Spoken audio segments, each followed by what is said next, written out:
Welcome to personal cybersecurity, uh, focused on teachers and their environment. My name is Tom Currier. I've been teaching computer science in Calvert County for 27 years, if this year ever ends. And I've been the de facto guy to go to for this, but last summer I attended the Gen Cyber Camp through UMUC, or University of Maryland Global Campus, and really dove headfirst into cybersecurity for an entire week. It was really fascinated me, and I realized that my fellow teachers didn't know a lot of these things that they need to know to stay safe online. So I put this together for them, and I started doing this at on in-service days to various people, and Diane came across it and wanted me to do it for you guys. So here I am, and I hope I help. I do want to say at the end, I have two documents. One is a checklist of things to do, which I'll talk about, of course, and the other one is a link to everything that I talk about in this presentation. So I want to get through it, and I can do questions at the end. Small class, so it shouldn't take too long. Otherwise, let's roll. So in less than an hour, I need to convince you that you are a target for hackers and likely have been hacked already. Understand a little bit of what hackers do, more importantly, how they do it, a little bit of why they do it. And one of the big thing, the biggest word on this page is tangible and reasonable. I mean, when I took the class, they said the proper things to change all your passwords every month.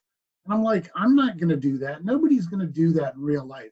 So my focus was to come up with tangible and reasonable ways to protect yourself without devoting a big chunk of your life to staying safe online, because it doesn't take much.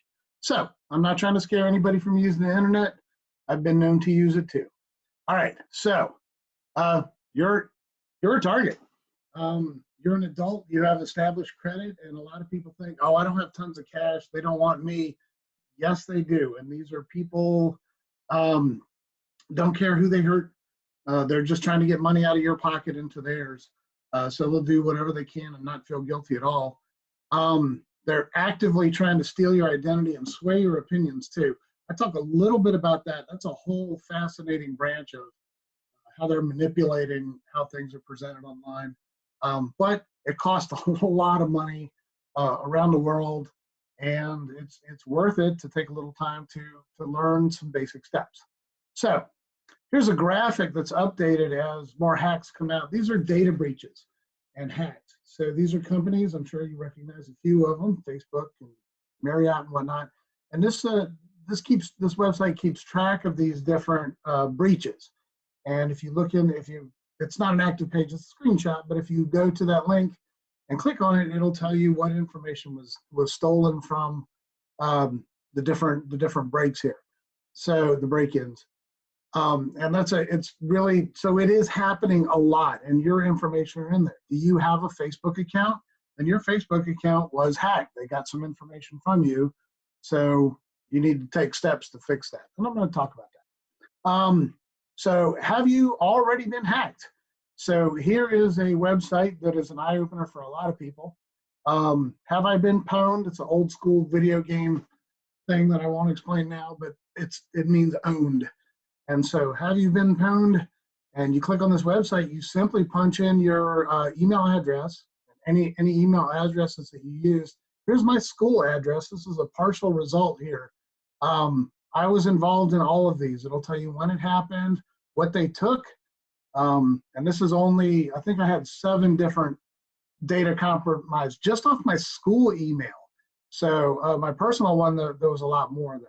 So talk about what to do there, but that is interesting to see if you have been pwned, and then take care of it. The other thing before we even get into being safe is, I say Google thyself.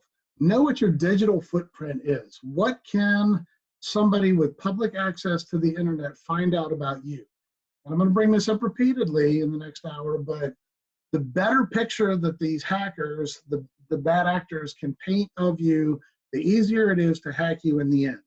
So the more information that's out there about you, the more damaging it can be, and more make their life a lot easier. So I get some basics on how to Google yourself.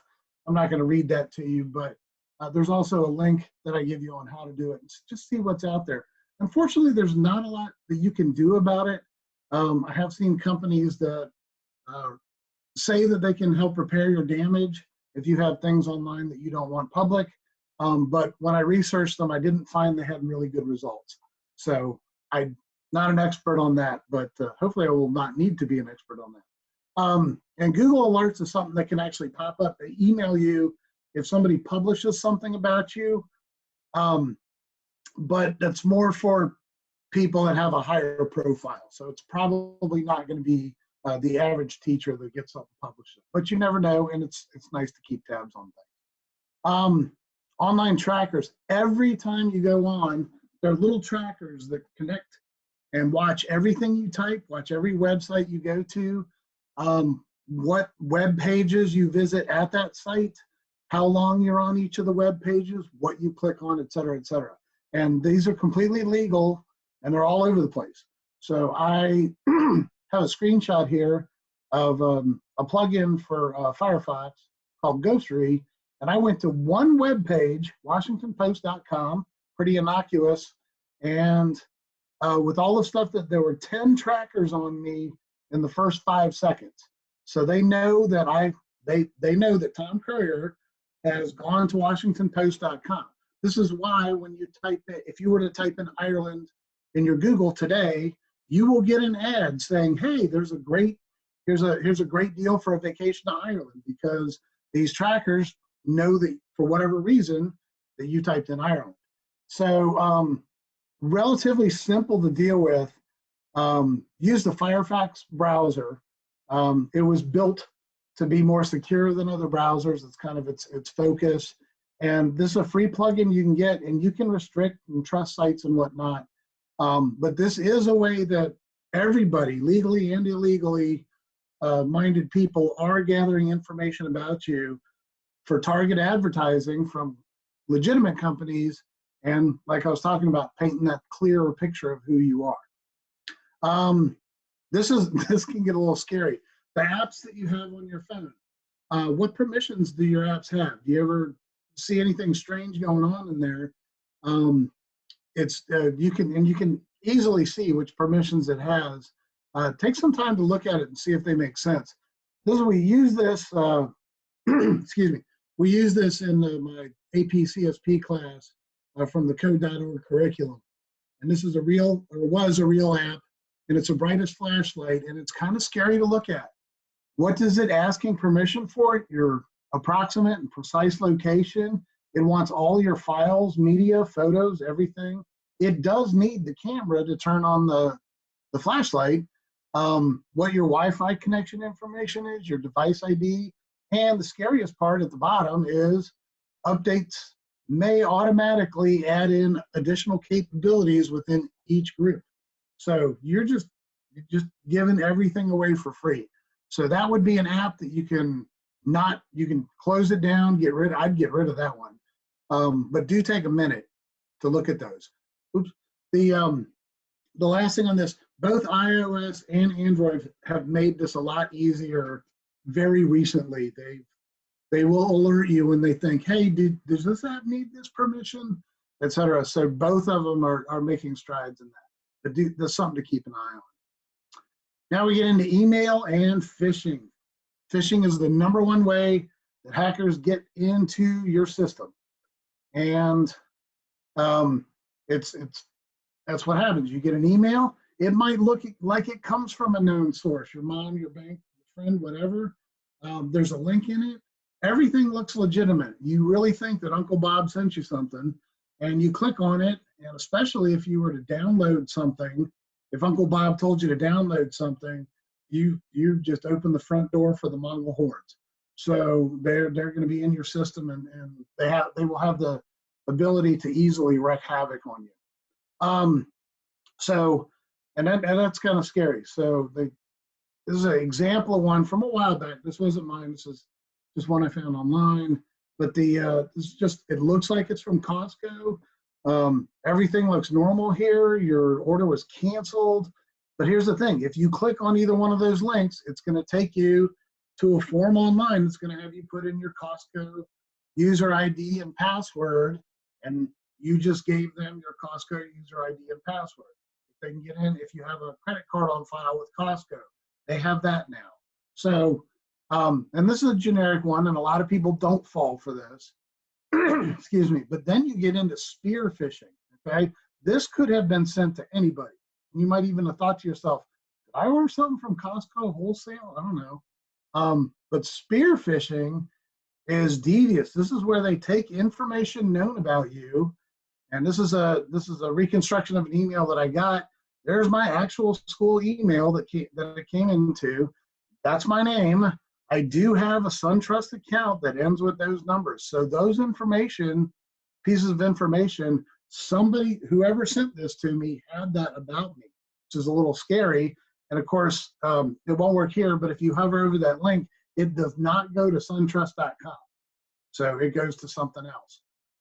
Where, if I log in with my bank account information, that is truly dangerous. They are going to take your money. So, there's one thing, the difference between the $100 iTunes gift card that you're never going to get and something that looks like this is disconcerting. So people are likely to click on that. This is spear phishing. So just like thoroughly wash your hands has become our mantra lately, think before you click. So, and they are getting better and better at looking like legitimate emails. So stop and take a minute. But here's something to really consider and an easy way around it. If I had gotten that email from SunTrust and I thought it might be legit, just open up a new browser window, type or search for suntrust.com, log into your account like you normally would, and look for, did you get an alert, or is it really locked out for the moment or whatever. So don't click on links and emails without really thinking it through. There's a lot more to that, but that's the bottom line there. So, and real legitimate companies shouldn't ask for any personal information. They would never say, what is your account number, and expect you to email that back to them. They would never do that if it's a reputable company. All right. So now we get into Wi-Fi. This is where a lot of us get in trouble. Poor Starbucks has they're kind of the scapegoat for this whole scenario. I kind of feel bad for them, but they have open Wi-Fi at Starbucks. That's a well-known thing. So you go in with your phone, you got your latte, you're having a good time, and there are so many ways to trick you into getting a hacker to get into your phone there. And we'll talk about some of them, but you got to consider that using Wi-Fi is like sending a postcard in the mail. Anybody along the way that delivers your mail can read your postcard. I'm sure they probably don't have time to do that, but it is possible. So that's like unencrypted business. But even if it's encrypted, you're still bouncing radio waves around between your phone and wherever the Wi-Fi receiver is, and anybody can listen in. So, and if it is encrypted, it can be unencrypted. I'll talk about that in a minute. But so if it's not encrypted, you're just, you're sending postcards with your bank account number on it, essentially. So I say, feel free to surf at the web at Starbucks, but don't do your banking there, and don't do anything that would get you in trouble. So the other thing is, one more thing on that is they have fake Wi-Fi that you hook up to. It might look like Starbucks free Wi-Fi, but it's actually somebody's computer or phone that they've turned into a hotspot. You tap into that, and then everything you're doing goes through them, and they can you're giving them the signals. They don't even have to intercept them. So it gets scary when you're out in public. Make sure your connection is secure. If you see the S in HTTPS, which stands for secure, you'll see it in a variety of browsers here. That means that you have a secure connection. And also, all things have a lock now. If you see a lock on there, That means that it is encrypted from the time it leaves your computer until it reaches that website. So yes, people can decrypt things, but the way these are set up, it's not very likely at all. So it would take all of NSA to crack one of your emails if everything is encrypted properly. So something to watch out for. Another way around it is VPNs, virtual private networks. This is my tunnel bear who growls at me every now and then. But this is my VPN. What it does is it encrypts everything that leaves my computer or phone, and it bounces it to servers all over the world.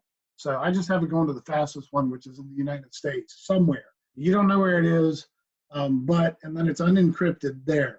So this is a really safe way to be online. You might hear in hacker movies, they're bouncing that signal off of satellites all over the place. This is kind of what that does. So it's pretty much impossible to trace you back when you're doing stuff like this. And it's perfectly legal and legitimate for people like us to do. The big drawback is it'll crush your speed. So here's a speed I did this last week. Speed test on my desktop wired computer. I got over 500, which is great. And then I turned on, a couple minutes later, I turned on my tunnel bear and I took it down to 83, which is fast enough for me. I'm not a gamer, so that is not a bad speed, but it is significantly less. And for tunnel bear, it was right about $350, I think, for a 3-year contract, so $120-something covers me for 3 years. And that makes pretty much, when that is on, I'm really very unlikely to have any of my signals intercepted. And I'm not a paranoid guy, so if I paid money for it, it kind of tells you something. The Wi-Fi in your home, this is really important because you can, just like if they find something in your car that you didn't know was there, that you can get in trouble with the cops. If you have people hooked up to your Wi-Fi router in your network and they do something online, you can be liable. So, but it's a really easy fix. Figure out, go grab your manual. I don't have time to do step by step here, but you can easily look it up. Find your Wi-Fi router and change it to WPA2 encrypted as the gold standard. It is pretty much unhackable, and set a strong password. I'll talk about that in a minute. And don't let your guests have that password. Use a guest account. You're insulated if they use a guest account, so they can't have access to your network. And if they do something bad online, they can't come back to you, essentially. And even, I know Xfinity has a sideband too, which allows me, if I have Xfinity and it's set up on my phone, if I go to my neighbor's house, I don't need their guest account. It automatically hooks up if they have Xfinity also. So, and that's also safe. But this is one of the physical access things. Do you trust everybody that's in your house? I know we have a 19-year-old boy here. I don't know some of his friends in the basement, but if I had physical access to your router for 1 minute, I could take over it easily if I know what I'm doing. So that's why you don't want that. And that's why you don't want to give the password to people. Even if you really trust them, still have them use a guest account. It protects everybody. So, and that's really easy to do. That just takes a few minutes. Passwords. Got to talk about passwords. You knew it was coming. Like I said, I would shoot for every 6 months, especially with your banking and any place that you use a credit card to do that. I mean, we all have accounts. I have accounts that I use for school all the time. I have the same easy to hack password in there because I don't really care if anybody hacks those accounts. They're not going to be able to do anything. So, but I do try to stress the 6 months there. And maybe do it when you change the batteries and the smoke detectors or test them, daylight savings time or something. Just try to come up with something that works for you. Good passwords are long, have a variety of things, characters in them. They shouldn't have any personal information. People love putting their pet's name in there. How hard is it for somebody to find out your pet's name? Not at all. So I've done it. And in fact, that password I was just talking about that I don't care about is a pet's name. So don't use any dictionary words in there. So anything you can find in the dictionary or common words out there, or even the hackers are pretty sneaky about substituting an @ sign with an A or other way around there. So that's not going to trick him anymore. And keep the password safe. Don't put it on a sticky note attached to your monitor. You know, if you do print them out, keep them somewhere safe so that they can't be found by anybody. There are a multitude of ways people can tell you to make a safe password. Come up with a really simple little sentence and just kind of reconstruct it using a mix of uppercase and lowercase and whatnot. So I love dogs and sailing. Both of those things are true. So there's the I heart, the dog, D for dogs, and H2O plus NaCl. Anybody get that? Saline. Yeah, okay, all right, sorry. I'm a dork. Dad joke. Or you can use password manager. LastPass and 1Password are both reliable. They do have a free version, but make sure your password for that is really strong. Something that's hard to memorize and not easily hackable. And there's a fun little link here, how secure is my password? Go there, type up a password you make, and it will tell you how long that it would take a program, which is like John the Ripper, which is something that hackers use to decrypt things, how long it would take a hacker to decrypt it. And if it's some of it is less than a second, and if you have a good one, it might say 20 million years or something ridiculous, which means you're probably pretty safe. Be greedy. Talking about the people building that clearer picture of you. Be greedy with what you share. I'm sure we've all heard, don't post photos while you're on vacation on Facebook or Instagram or whatever. You don't know who might have, unless you're very conscious of it, who might get that information and, and do you wrong during that time. So also Google Maps. So this is one of the two things that really blew me away when I went to this little camp that they had for teachers. Not little, it was great. Was Google Maps. So if you don't know this, if you use Google Maps on a day-to-day basis, you can go to maps.google.com/timeline, and it'll give you dots for everywhere you've ever used Google Maps. It is really kind of crazy. So here is, when I found this out, here is my March 24th. Okay, this is actual thing. I don't mind sharing with you. I don't live here anymore, but so I left my house at 5:59 a.m. There's my house, and I got to Huntingtown High School at 6, whatever that is, and then I worked there all day, and then I went to physical therapy. I took the kids to piano lessons and came home. And it has that for every day that you have Google Maps in operation, even if it's not up and running on your phone. And I was like, holy crap, somebody could really see that. So if you do use Google Maps, check that out. It is kind of cool at the same time. It's like, wait, why am I in Michigan? Oh yeah, that was Uncle Ed's thing. Yeah. So for somebody that travels a lot, it is kind of fun to see where I've been and whatnot. Excuse me, but you can easily turn that off so that Google does not have that information. Okay. Next we have vishing. So I am going to, this is the only video that I'm going to have here, but I'm going to pop over this video. Vishing is what we call social engineering. Social engineering is trying to get information out of you that you didn't know you had. So watch how this hacker breaks into this guy's cell phone, and there's dirty words at the end, so I'll try to give you a heads up. Okay. You guys hear the sound? You hear the sound? No? Oh, wait, okay. No, it's not playing. I think I got it. Good? Okay, thank you. So I invited a few of the world's best hackers to try to hack me and show me where my vulnerabilities are.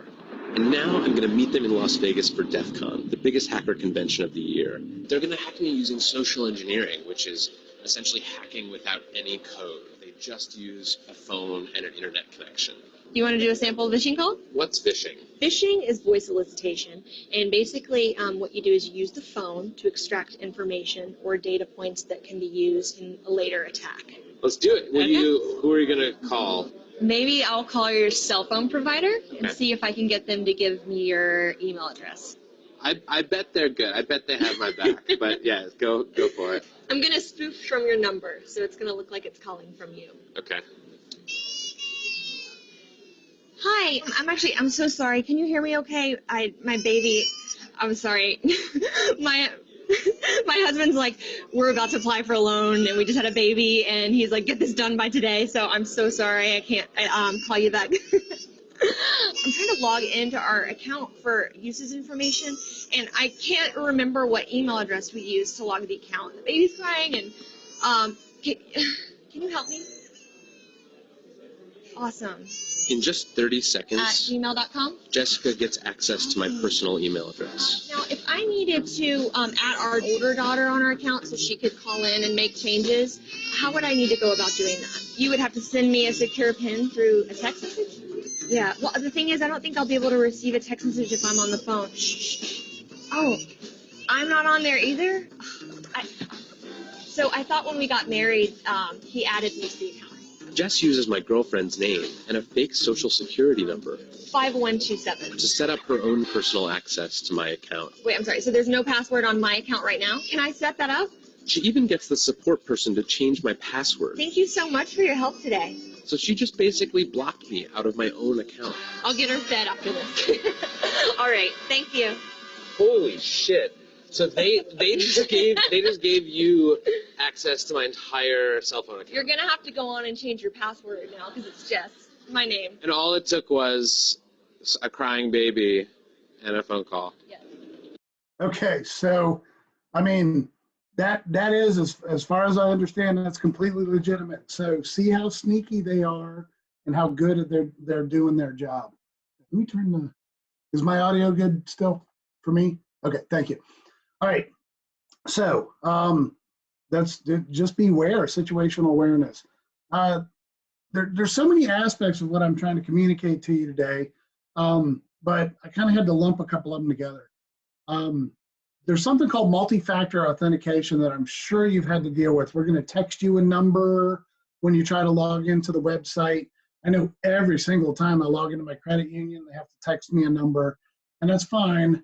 But that's really good, and that's a really secure way to do things, because unless the hacker has your phone to punch in that the text message there, it's going to be really hard for them to gain access to your account. So I'm asking you not to fight that and actually embrace it. There are some websites where you can set up in your account to enable two-factor, multi-factor authentication.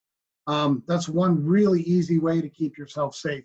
Yeah, it's a pain, but it really goes pretty fast, and it does make it, does make sense. Your financial accounts, it's hard to know sometimes if you've been hacked until your bank account gets drained or something like that. This happened to me many years ago. Went to pull $50 out of the cash machine one day, and it was -500. And I'm very good with my finances, and I've never carried a balance of -500. And somebody had gotten a hold of my credit card. We think we know who it was, a local restaurant that a couple other people this happened to, made a copy of it and bought $3,000 worth of cigarettes in less than an hour in Michigan. And when I was talking to the FBI, because I don't smoke, they said what they do is they buy things like cigarettes at cigarette warehouses and then go into the city and sell them on the black market for cash. So they'll get cartons of cigarettes, sell them for $10 a pop out of the back of a truck downtown. I was like, oh my God. And it was kind of a scary experience for me, but we got all our money back in the end. Everything was fine. Didn't make a ding on my credit report. But, it does make sense to comb through your financial reports relatively frequently to make sure what's going on. I know I look at all the charges in the credit card bill. I sit down with my wife, make sure, because one of the things that these guys will do is if they do have the ability to charge your account, they'll start making really small charges. And it'll make it look like, $5.99 to iTunes. No big deal. $5.99, $6. So you're going to be like, oh, one of the kids, I guess, did that, something. And that they'll establish that they can make charges to the account, and then they'll go crazy and do a bunch of them. So just keep an eye on things and go through to make sure. Physical security is keep control of your devices. Don't leave them unattended. Don't leave them signed in.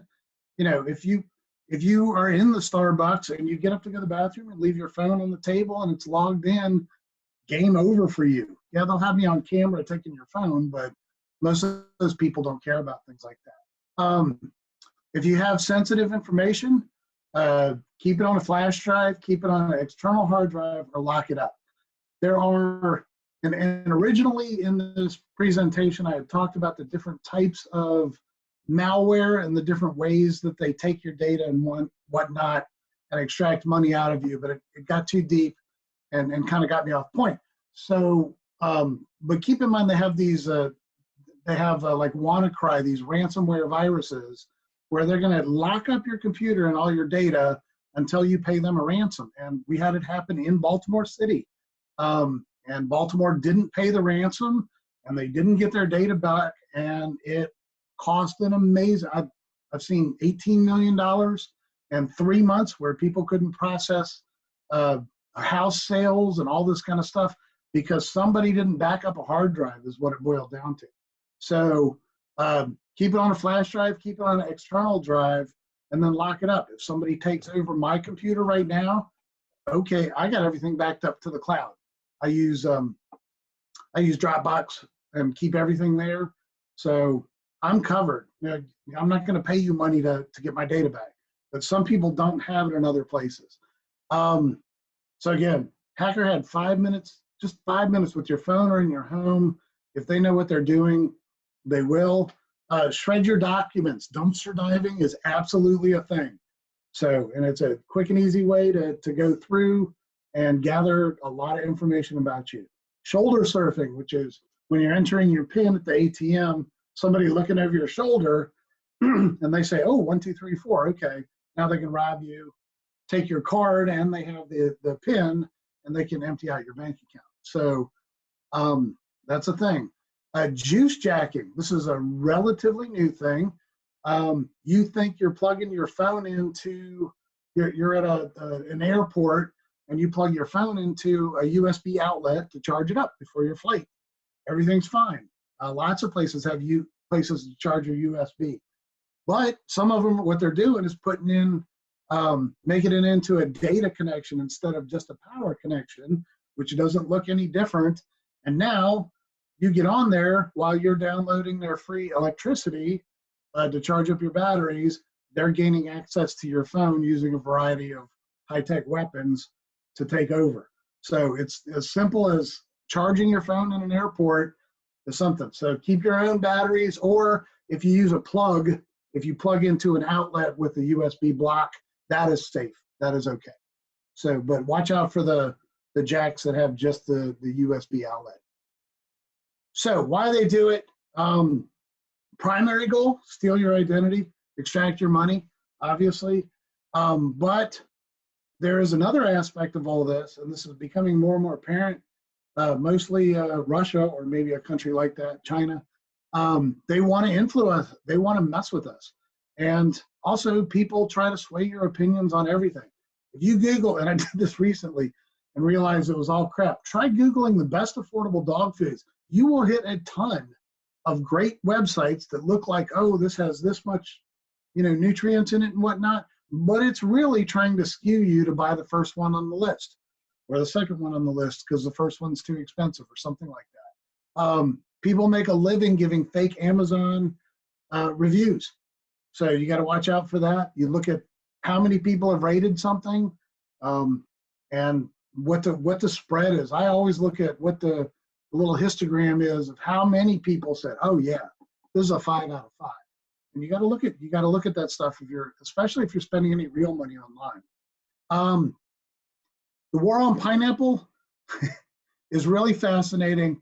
And I would, if I got to give you 3 pieces of homework, it would be to do the checklist thing, to print out a copy of checklist for other people, and to read this war on pineapple. It's how they being the bad actors, use the internet to foment discord amongst us. So when you get in, their example is do you like pineapple on your pizza? People get pretty fired up about that. It's like, I think that's the dumbest thing I've ever heard. And I know that a friend of mine wouldn't think of getting a pizza without pineapple. Silly little difference, no big deal. But they actually use this and fan the fires. And they're just trying to split us apart. And I don't know about your political views, but I seem to see it working. Again, I know that's not the scope of this class, but it really is an interesting side note on what people are trying to do with your brain. Okay, so I'm a traveler. I love traveling. And I've gotten pretty smart about it over the years, mostly because I've made almost all of the classic mistakes that you can make when traveling. But, people come to me and actually ask my advice and say, what can we do? It's like, well, plan and prepare. So, you don't have to read long books about how to pack and stuff like that. You just be sensible. And I assume the worst is a little heavier than I meant to say, but plan for the worst. Like, what's the worst thing that could happen on your trip, and what would you do if that happened to you? And the biggest one is situational awareness. The highest concentration of pickpockets in the world is the room where the Mona Lisa is in the Louvre. And they're trying so hard to catch these guys with video cameras, and they're really good. So you get into the Louvre, and there's the Mona Lisa. You finally get to see it with your own eyes. It's really small, by the way. So that and while you're enamored with that, the best pickpockets in the world are taking your wallet, taking your phone. So situational awareness, just put your hand on that phone when you're in there, and really have a great venture. I am not trying to dissuade people from using the internet to its full capacity. So be savvy. Sensitive browsing should only be done on a device that belongs to you, on a network that you trust. That's just smart going. And you don't have to work hard to meet that. Get your electronics, contents, accounts, and passwords under control. That needs to happen. And be careful with what information and who you share it with. And think before you click are the biggest takeaways from this whole thing. Especially for teachers, since that's the whole point of this. I mean, everything up to this point is for everybody, really, any adult and teenagers, because I do plan on customizing this for other groups. But for teachers, check your district policies before recommending sites to students or using sites. I know that sometimes the policies come out, we're not necessarily made aware of them. Diane and I were talking about Zoom and how Zoom had some security issues recently. And I know my school system has banned the use of it temporarily anyway. So note that your students will hack you.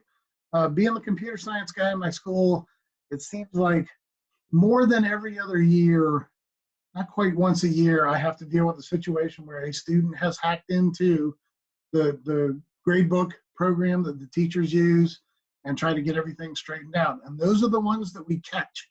So a dear friend of mine was a little scatterbrained and would frequently during her planning period leave her computer logged in to gradebook in the media center and go, oh, I'm going to go get a soda from the thing. And I love Mary, and she'll be the first one to admit this, but you got to be really aware of things like that. Don't be like Coach. I won't say his name, but a guy that taught it had to have been close for 50 years in my county. He's retired since then, but he was a football coach for a while, or for a very long time, and his login was his email address because all teachers use that, and his password was football123. It's like I went to him several times, and I'm like, as a school-based technology coordinator, I'm like, you can't do this, Coach. You got to have something. Any of your football players would be able to guess that. And so don't be like Mary and don't be like Coach, even though I love them both greatly. And really think about the kids. So just like the micro charges I was talking about on your credit card, some kids are smart enough to bump their grade up from a 76 to an 81. So they're not trying to all of a sudden bust out 100, because that's going to throw up red flags. So if you do get hacked, the same way you want to check your financial purchases, you want to really go through those grades at the end of the quarter and go, did Jimmy really get an 81 in my class? You know, and really think about those things. So that's really it for the teachers in there that I could think of. The next steps, and I'll show you these in a minute, and then I'll take some questions. Here are 2 documents, shared documents that I have for you in Google Docs, links to it, and note the little star here. So remember, this is a link, and I've been telling you not to click on links. So I hope you hesitated just for a second when you open these. But the cybersecurity checklist is right here. It's real simple, and it's my best recommendation. Right now, like soon, really update all your security patches on all your devices. Force the update and on all of your machines, and don't put it off. I know what a hassle it is to have you walk into work in the morning and I've got my coffee and I'm ready to go, and my computer says we have to update and reboot, and we'll be back with you in 20 minutes. So, but it's necessary. They're doing the updates for a reason. Change your passwords or use a password manager. Find out if you've been hacked. If so, change the passwords or cancel the account. Back up your data in the cloud or removable device that you don't leave plugged into your computer. So it doesn't count if you do that. So there's external hard drives, there's jump drives with huge capacities at this point in time. So if there was something you would want to save if your computer completely crashed, put that somewhere else in case it does. And then check take a minute and go through your apps and make sure that they don't have unrealistic permissions. And then as you go, think before you click, especially emails, situational awareness with your devices in public / classroom. Keep tabs on your financial and other important data. When you install a new app, be aware of what permission it uses, and don't be polite. I didn't say this before, but you know, the reason that vishing hacker was able to get into that guy's account was because the lady on the other end of the line was being polite. You know, she felt for her and her crying baby. So it's okay to say, wait, this doesn't feel right, because that's a lot of traveling too. Is, you know, you stop for a second and go, this situation just doesn't feel right, and stop and think, what's my next best move instead of plowing forward. So don't be polite. Okay, and here's the other document I have is all the links that I visited today. Here are a couple others that are worth investigating. This little game here, it's really kind of silly, anti-phishing Phil. It would be appropriate for little kids, but it's pretty appropriate for adults. It tells you how to identify bogus emails. And it's just this little game where you catch the fish and whatnot. So it's really well done. I found this with 5 ways to identify fake websites. I know as teachers, a lot of time is spent telling kids not to believe what Wikipedia says verbatim. And then here's some steps on how to Google yourself. And this is a work in progress. I plan on doing this more. So I appreciate you being here today, but here's my contact information in here. If you have any feedback or any follow-up on this, I am a very humble guy, and I'm willing to hear what people say.